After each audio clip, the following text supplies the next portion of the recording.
বহু বছর আগে কিছু ভাই মিলে তাদের ছোট ভাইকে একটি অন্ধকার কুয়ার ভিতরে ফেলে দিয়েছিল। তারা ভেবেছিল এই ছেলেটি আর কখনোই ফিরে আসবে না। কিন্তু আল্লাহর পরিকল্পনা ছিল অন্যরকম। বহু বছর পরে সেই ছোট ভাই হয়ে উঠল মিশরের সবচেয়ে ক্ষমতাশালী মানুষ। আর একদিন তার সেই ভাইয়েরাই সাহায্যের জন্য তার সামনে এসে দাঁড়ালো। আজ আমরা জানব কুরআনের সবচেয়ে আবেগপূর্ণ পুনর্মিলনের গল্প। মিশরে যখন ভয়াবহ দুর্ভিক্ষ চলছে, চারিদিকের দেশ থেকে মানুষ খাবারের জন্য মিশরে আসতে লাগলো। কারণ মিশরের খাদ্য ভাণ্ডারের দায়িত্ব ছিলেন হজরত ইউসুফ আলহিহাসাল্লাম। কানানেও সেই দুর্ভিক্ষ পৌঁছে গেল। তখন তার বাবা ইয়াকুব আলহিহাসাল্লাম তার ছেলেদের বললেন, তোমরা মিশরে যাও এবং সেখান থেকে খাদ্য নিয়ে আসো।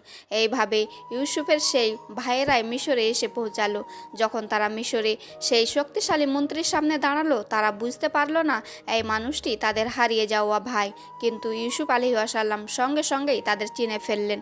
তিনি তাদের সাথে ভালো আচরণ করলেন এবং তাদের খাবার দিলেন। তারপর তিনি জানতে পারলেন তাদের সাথে তার ছোট ভাই নেই।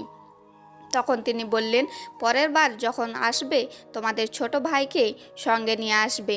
ইউসুফ আলাইহিসসালামের ছোট ভাইয়ের নাম ছিল বেনজামিন। তিনি ছিলেন ইউসুফের খুব প্রিয়। যখন ভাইয়েরা কানানে ফিরে গেল, তাদের বাবাকে বলল, মিশরের মন্ত্রী বলেছেন পরের বার আমাদের ছোট ভাইকে নিয়ে যেতে হবে। প্রথমে ইয়াকুব আলাইহিসসালাম রাজি হচ্ছিলেন না, কারণ তিনি আগেই একজন ছেলেকে হারিয়েছেন। কিন্তু শেষ পর্যন্ত তিনি আল্লাহর উপর ভরসা করে তাদের অনুমতি দিলেন। যখন ভাইয়েরা আবার মিশরে এলো, তারা বেনজামিনকেও সাথে নিয়ে এলো। ইউসুফ আলাইহিসসালাম তাদের আলাদা করে ডেকে বললেন, আমি তোমার সেই হারিয়ে যাওয়া ভাই ইউসুফ।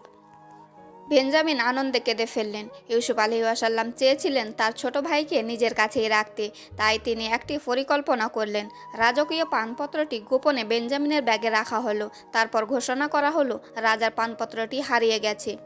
তল্লাশির সময় সেটি বেনজামিনের ব্যাগ থেকে পাওয়া গেল। আইন অনুযায়ী তাকে মিশরেই থাকতে হবে। এই ঘটনা দেখে ভাইয়েরা ভেঙে পড়ল। তারা বুঝতে পারল তারা আবার একটি ভুল করতে যাচ্ছে। তারা বলল, আমাদের বাবার কাছে আমরা কিভাবে ফিরে যাব? তারা অনেক অনুরোধ করল যেন বেনজামিনকে ছেড়ে দেওয়া হয়। অবশেষে একদিন ইউসুফ আলাইহিসসালাম আর নিজেকে গোপন রাখতে পারলেন না। তিনি বললেন, তোমরা কি মনে করো তোমরা একদিন ইউসুফের সাথে কি করেছিলে? ভাইয়েরা অবাক হয়ে গেল। তারা বলল, তুমি কি তাহলে ইউসুফ? তিনি বললেন, হ্যাঁ, আমি ইউসুফ, আর এ আমার ভাই। ভাইয়েরা লজ্জায় কাঁদতে লাগলো। তারা বলল, আমরা ভুল করেছি, আমাদের ক্ষমা করে দাও। তখন ইউসুফ আলাইহিসসালাম বললেন, আজ তোমাদের উপর কোনো দোষ নেই, আল্লাহ তোমাদের ক্ষমা করুন। এইভাবে তিনি তাদের ক্ষমা করে দিলেন। তারপর ইউসুফ আলাইহিসসালাম তার ভাইদের বললেন, এই জামাটি নিয়ে যাও এবং আমার বাবার চোখে রাখো। যখন সেই জামা ইয়াকুব আলাইহিসসালামের চোখে রাখা হলো, তার দৃষ্টি ফিরে এলো। তারপর পুরো পরিবার মিলে মিশরে চলে এলো। যখন তারা ইউসুফের সামনে এলো, তারা তাকে সম্মান জানালো। ঠিক তখনই পূরণ হলো ইউসুফের সেই ছোট্টবেলার স্বপ্ন। 11টি তারা, সূর্য এবং চাঁদ তাকে সম্মান জানাচ্ছে। এই গল্প আমাদের অনেক বড় শিক্ষা দেয়। ধৈর্য ধরলে আল্লাহ কখনো তার বান্দাকে হতাশ করেন না। ইউসুফ আলাইহিসসালাম কুয়ার অন্ধকার দেখেছেন, কারাগারের কষ্ট সহ্য করেছেন, কিন্তু তিনি কখনোই আল্লাহর উপর ভরসা হারাননি। আর শেষ পর্যন্ত আল্লাহ তাকে সম্মান ও সফলতা দিয়েছেন।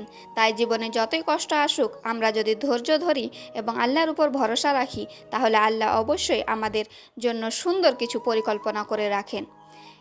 এরপর কোন নবীজির জীবনী শুনতে চান কমেন্টে অবশ্যই জানাবেন। এই ভিডিওটি কেমন লাগলো জানাবেন। ভালো লাগলে লাইক দিবেন।